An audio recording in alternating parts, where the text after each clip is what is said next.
In Madi-Okollo District, a storm is brewing in government offices. Resident District Commissioner Masereka Kisembo Joshua has raised the alarm over government vehicles being misused as daily shuttles for staff commuting from Arua City.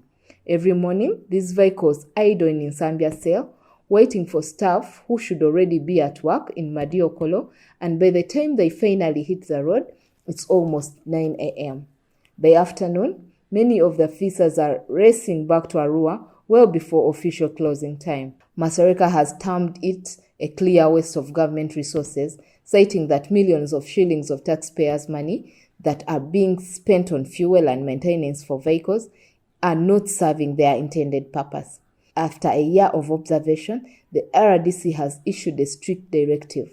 Staff can leave wherever they choose, but government vehicles must remain in Madi-Okollo after work. I've spent here.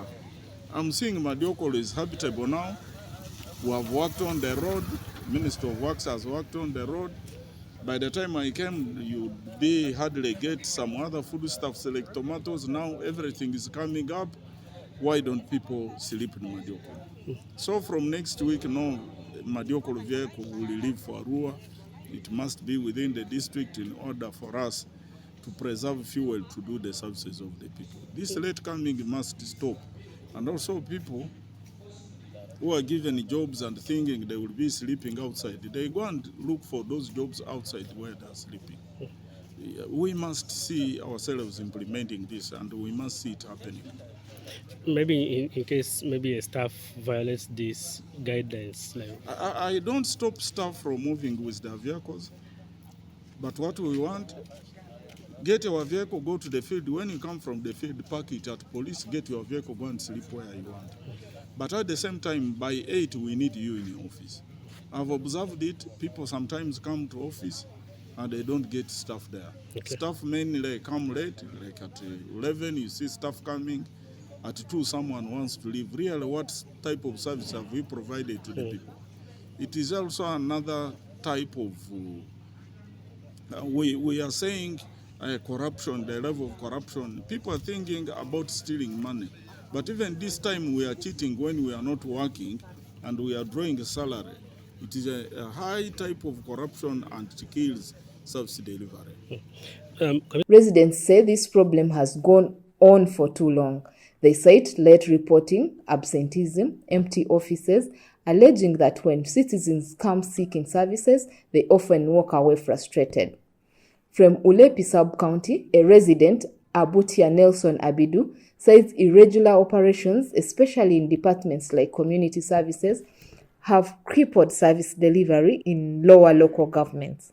You find there are some staff who are not there regular. They only come around market days, and it pains us. It pains us in that you begin to wonder where the staff are, what their role is, why are they absent, and why are they earning when they are not really on ground. So what the RSDC was saying is true. You find many of these staff living outside their stations. They're using government motorbikes and maybe government vehicles. Fuel is going. Actually, if you give a calculation of how much fuel is used for services in Madi-Okollo, you find that a lot more is going into fuel than helping the community or effective service delivery. But staff who spoke anonymously defend themselves.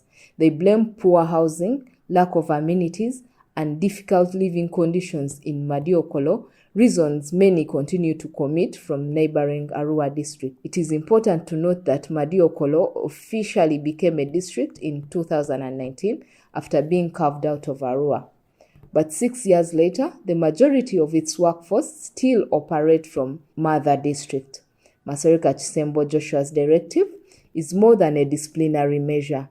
It highlights a deeper structure challenge in Madi-Okollo. Years of commuting from Arua have not only drained government resources, but also slowed service delivery, leaving residents frustrated. The RDC's move signals an attempt to enforce accountability, but lasting change will depend on whether local authorities can address the underlying issues of housing, staff welfare, and operational efficiency. For this reason, I'm giving an order. Either you work for Madi-Okollo or you work for Arua. And more especially, no vehicle will be allowed to leave Madi-Okollo by next week. All the vehicles must stay in Madi-Okollo because these are Madi-Okollo vehicles. Why am I saying that? Because when you look at the impact of the fuel, this is the fuel that would be used in monitoring or in going in field, but it is now used for commuting, for work. So we cannot allow government resources to be used like that. People are not reached on, people are not accessing services because most of the fuel is now being utilized by the civil servants sleeping in Arua. And also the cost of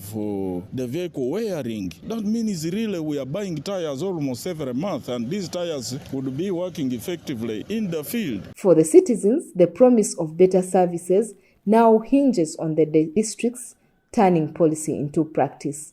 The story was compiled by Sabir Musa, Uganda Radio Network in Arua.